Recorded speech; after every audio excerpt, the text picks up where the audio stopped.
Well, thank you for that kind introduction.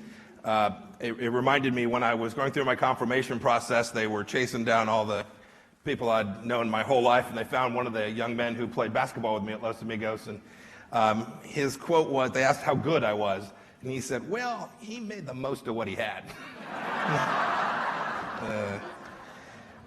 Thanks for the kind introduction, and thanks for hosting me here at the Ronald Reagan Presidential Foundation Library. It's a very special place and an honor for me to be here. I want to thank my friend Tom for joining me here tonight. He and I have been on multiple missions together, and I'm confident we will continue to do so in the days and weeks and years ahead.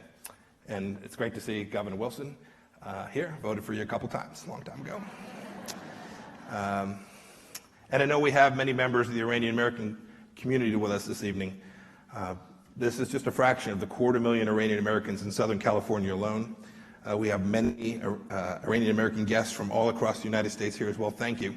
I look forward to hearing from you this evening, learning more about the situation in Iran as you see it, and understanding what your loved one and friends are going through living in that place. And I recognize the Iranian diaspora is diverse. There are many faith backgrounds, many walks of life, and that's a good thing, and not all Iranian Americans see things the same way. But I think everyone can agree that the regime in Iran has been a nightmare for the Iranian people. And it is important that your unity on that point is not diminished by differences elsewhere. To our Iranian American and to our Iranian American friends, tonight I want to tell you that the Trump administration dreams the same dreams for the people of Iran as you do. And through our labors and God's providence, that day will come true.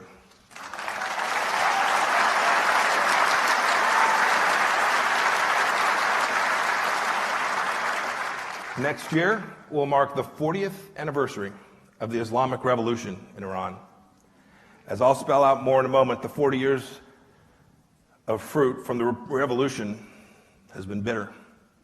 40 years of kleptocracy, 40 years of the people's wealth squandered on supporting terrorism, 40 years of ordinary Iranians thrown in jail for peaceful expression of their rights. Why has the regime conducted itself in such an abhorrent way over the past 40 years and subjected its people to these conditions? It's an important question. The answer is at root in the revolutionary nature of the regime itself. The ideologues who forcibly came to power in 1979 and remain in power today are driven by a desire to conform all of Iranian society to the tenets of the Islamic Revolution.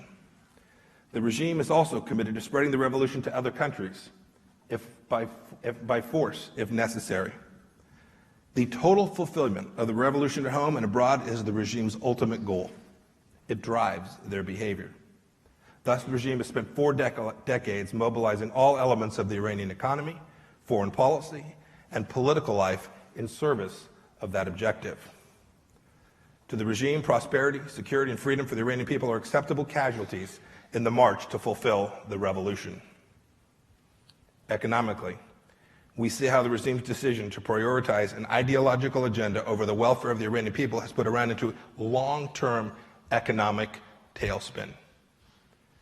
During the time of the nuclear deal, Iran increased oil revenues could have gone to improving the lives of the Iranian people. Instead, they went to terrorists, dictators, and proxy militias. Today, thanks to regime subsidies, the average Hezbollah combatant makes 2 to 3 times what an Iranian firefighter makes on the streets of Iran. Regime mismanagement has led to the rial plummeting in value. A third of Iranian youth are unemployed, and a third of Iranians now live below the poverty line. The bitter irony of the economic situation in Iran is that the regime uses this same time to line its own pockets while its people cry out for jobs and reform and for opportunity. The Iranian economy is going great, but only if you're a politically connected member of the elite. 2 years ago, Iranians rightfully erupted in anger when leaked pay stubs showed massive amounts of money inexplicably flowing into the bank accounts of senior government officials. And there are many more examples of the widespread corruption. Take Sadiq Laranjani, the head of Iran's judiciary. He's worth at least $300 million. He got this money from embezzling public funds into his own bank account. The Trump administration sanctioned Larijani in January for human rights abuses because we weren't afraid to tackle the regime at its highest level.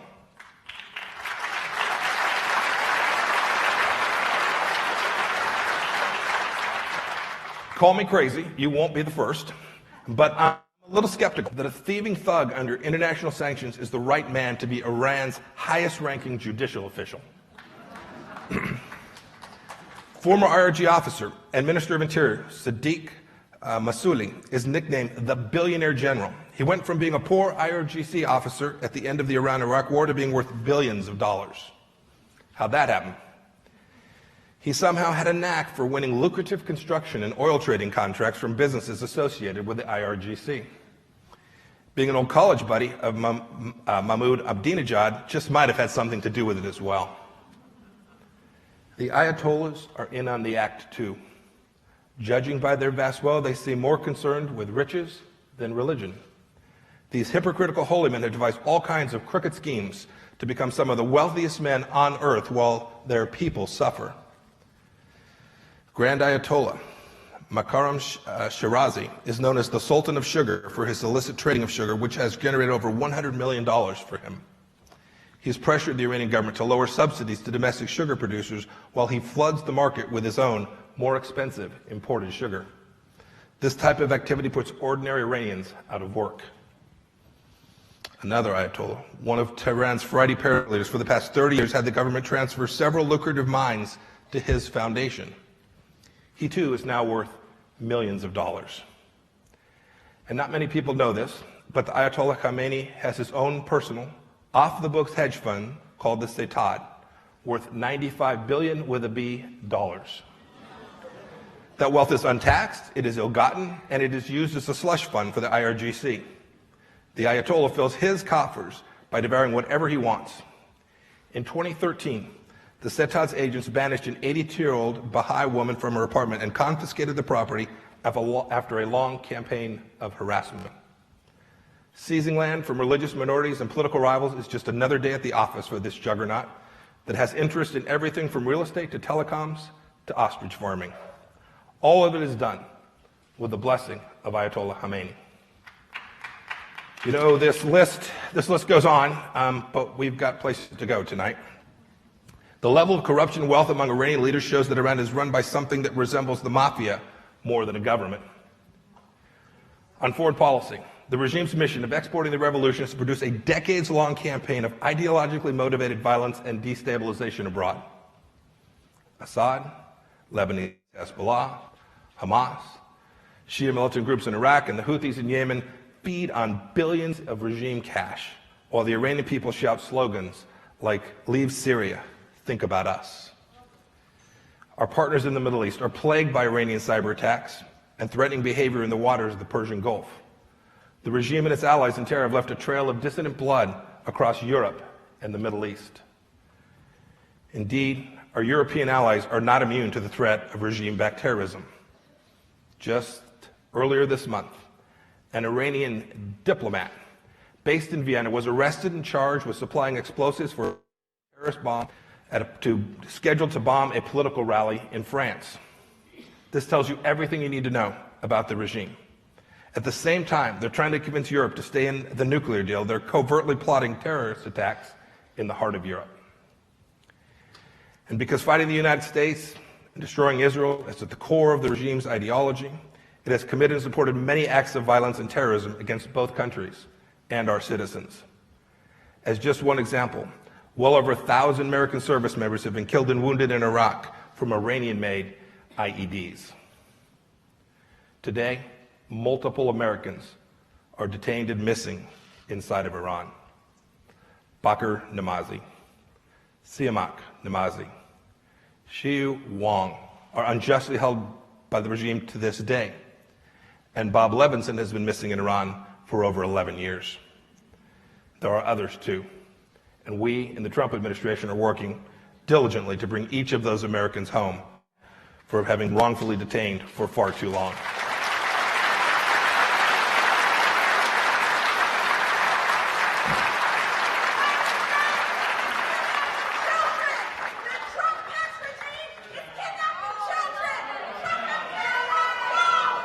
despite the regime's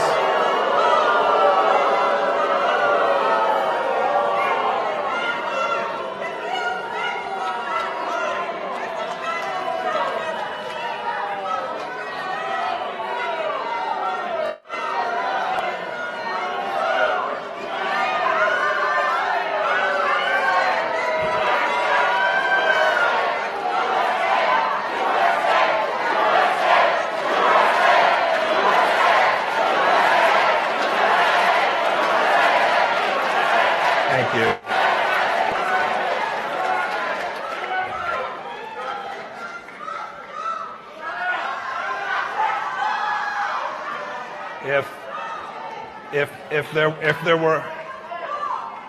If there were only so much freedom of expression in Iran,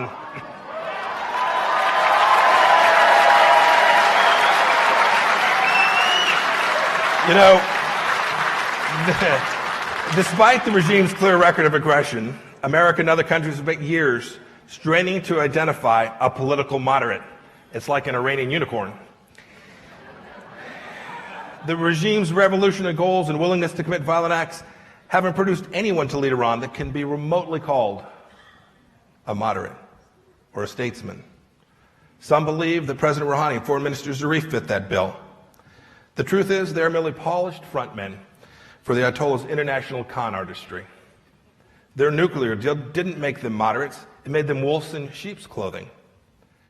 Governments around the world worry that confronting the Islamic Republic harms the cause of moderates. But these so-called moderates within the regime are still violent, Islamic revolutionaries with an anti-America, anti-West agenda. You only have to take their own words for it. And for that matter, the evidence reveals that their agenda is as anti-Iran agenda as well.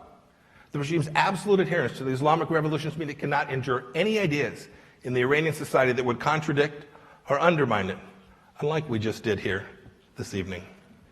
It's why the regime has for decades heartlessly repressed its own people's human rights, dignity, and fundamental freedoms. It's why the Iranian police detained a teenage Iranian gymnast for posting an Instagram video of herself dancing. It's why the regime arrests hundreds of Azawahis, members of Iran's minority Arab community, when they speak out to demand respect for their language and for their basic beliefs. The government's morality police beat women in the streets and arrest those who do not wish to wear the hijab. On White Wednesday, one activist was recently sentenced to 20 years in prison for protesting compulsory hijab wearing. The desire to uphold the Islamic resolution has especially resulted in gross suppression of the freedom of religion in Iran, often to barbaric ends. Last month, a simple man, a bus driver, a father of 2 children, and a member of the Iranian Gobadi Sufi dervish community was convicted and sentenced to death. His sentence came on questionable grounds, following violent clashes between security forces and the dervishes. He was reportedly denied access to a lawyer before and during his grossly unfair trial. This man, Mr. Salas, and his supporters maintains his innocence throughout, reportedly stating he'd been tortured into a forced confession. Sadly, on June 18th, the regime hanged Mr. Salas in prison. His death was part of a larger crackdown that began in February when at least 300 Sufis demanding the release of their fellow faith members were unjustly arrested. Right now, hundreds of Sufi Muslims in Iran remain imprisoned on account of their religious beliefs, with reports of several having died at the hands of the regime's brutal security forces. Among those in prison is the 91-year-old leader, Dr. Nur Ali Tabanda, who has been under house arrest for at least the last part of 4 months, the greatest part of 4 months. He's in need of immediate medical care. The religious intolerance of the regime in Iran does not only extend to Sufi Muslims. The same goes for Christians and Jews and Sunnis and Baha'is and Zoroastrians and members of many other groups inside of Iran who live with the fear that their next prayer may be indeed their last. What grieves us so badly about the treatment of religious minorities in Iran is that their presence far predates the regime. They are a historic part of the rich fabric of an ancient and vibrant Iranian civilization. That fabric has been torn by intolerant, black-robed enforcers. When other faiths are suppressed, the image of Iran becomes a self-portrait of the Ayatollahs and of the IRGC. In response to myriad government failures, corruption, and disrespect of rights, since December, Iranians have been taking to the streets in the most enduring and forceful protest since 1979. Some shout the slogan, "The people are paupers while the mullahs live like gods." Others choose to shut down the Grand Bazaar in Tehran. The specific grievances do differ, but all those voicing dissatisfaction share one thing. They have been ill-treated by a revolutionary regime. Iranians want to be governed with dignity, accountability, and respect.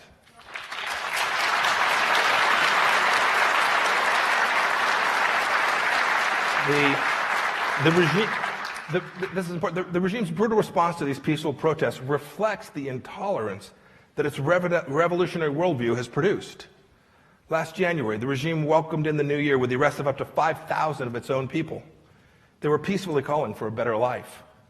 Hundreds reportedly remain behind bars, and several are dead at the hands of their own government. The leaders cynically call it suicide. Overall, it's clear the regime's ideology has led many Iranians to be angry they cannot call their homeland a normal country. They know that a constitution that enshrines the export of Islamic revolution and the destruction of its neighbors and the restriction of citizenship is not normal. Ordinary Iranians know that their government's torture of its own people is not normal. Earning multiple rounds of sanction by the UN Security Council is not normal. Inciting chants of death to America and death to Israel is not normal. Being the #1 state sponsor of terror is similarly abnormal. Sometimes it seems the world has become desensitized to the regime's authoritarianism at home and its campaigns of violence abroad. But the proud Iranian people are not staying silent about their government's many abuses. And the United States, under President Trump, will not stay silent either.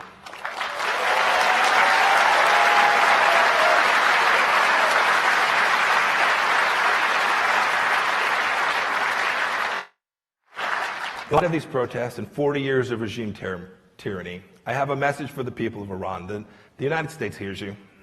The United States supports you. The United States is with you. When the United States sees the shoots of liberty pushing up through Iraqi soil, we pledge our solidarity, because we too took a hard first step towards becoming a free country a few years back. Right now, the United States is undertaking a diplomatic and financial pressure campaign to cut off the funds that the regime uses to enrich itself and support death and destruction.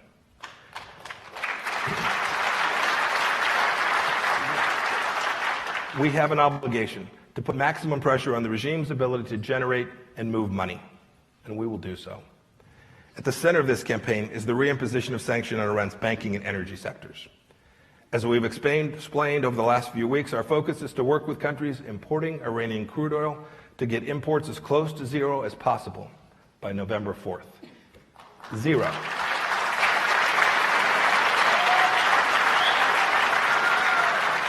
Recently, as part of this campaign, we designated the Bahraini Shia militia terrorist organization Saraya al-Ashtar, and with the UAE, we have jointly disrupted a currency exchange network that was transferring millions of dollars to the IRGC. And there's more to come. Regime leaders, especially those at the top of the IRGC and the Quds Force like Qasem Soleimani, must be made to feel the painful consequences of their bad decision making.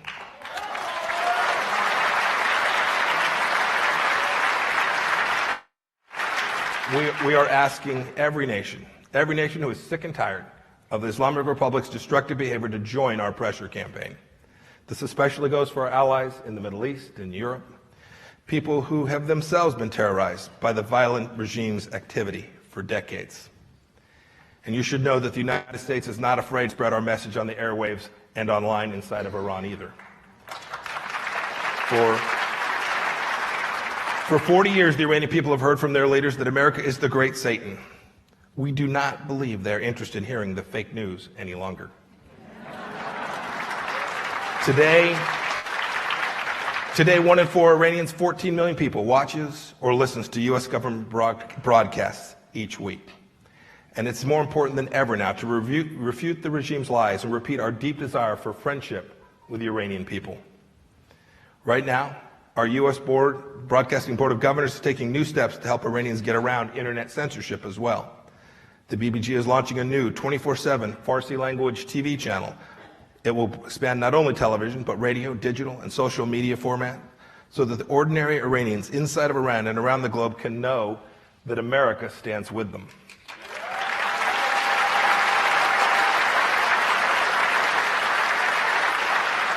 And finally, America is unafraid to expose human rights violations and support those who are being silenced. We continue to raise our concerns over the Islamic Republic's dire record of human rights abuses each time we speak at the UN and with our partners who maintain diplomatic relations with that country. We make it clear that the world is watching, and as the regime continues to make its own people the longest suffering victims, we will not stand silent. And now we call on everyone here in the audience and our international partners to help us shine a spotlight on the regime's abuses and to support the Iranian people. The goal of our efforts is to one day see Iranians in Iran enjoying the same quality of life that Iranians in America enjoy.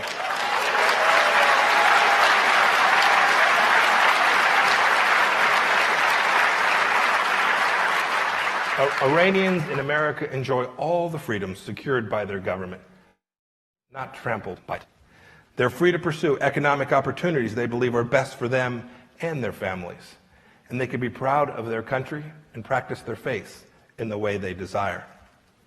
There are a few individuals with us I want to highlight tonight who embody what we hope for the Iranian people.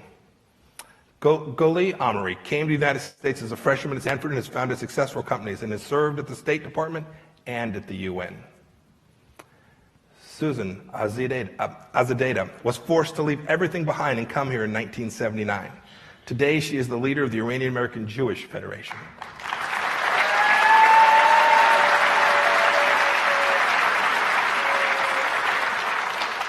Macon Del Rahim, I think I saw him, came to America with his family when he was just 10 years old.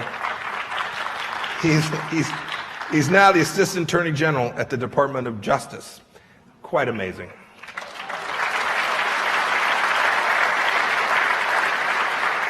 We hope that the successes of Goli and Susan and Macon and the many other Iranian Americans among the diaspora in the United States remind all Iranians of what is possible under a government that respects its people and governs with accountability.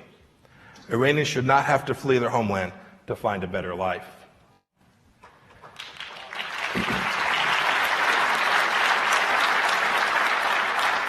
While it is ultimately up to the Iranian people to determine the direction of their country, the United States, in the spirit of our own freedoms, will support the long-ignored voice of the Iranian people. Our hope is that ultimately the regime will make meaningful changes in its behavior, both inside of Iran and globally. As President Trump has said, we're willing to talk with the regime in Iran, but relief from American pressure will come only when we see tangible, demonstrated, and sustained shifts in Tehran's policies.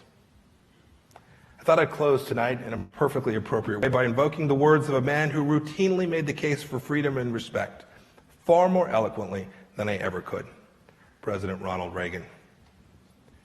In 1982, President Reagan gave a speech to the British Parliament that became known as the Westminster Address. He urged other Western governments to support those around the world trying to break free of tyranny and injustice. His reason why was simple and powerful. He said, "Freedom is not the sole prerogative of a lucky few, but the inalienable right and universal right of every human being." This is why we also call on all governments to end their flirtations with a revolutionary regime and come quickly to the aid of the Iranian people.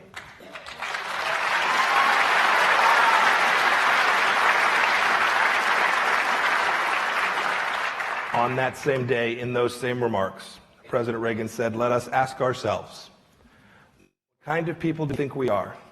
And let us answer, free people, worthy of freedom, and determined not only to remain so, but to help others gain their freedom as well." Today, the United States condemns oppression levied on the Iranian people by those who rule unjustly, and we proudly amplify the voices of those in Iran longing to have those inalienable and universal human rights cease to be ignored and instead to be honored. We do so knowing that many in the streets and marketplaces speak for those who the regime has permanently silenced over the years, who may even have had loved ones who are in the audience tonight. It's America's hope that the next 40 years of Iran's history will not be marked by repression and fear, but with freedom and fulfillment for the Iranian people. Thank you.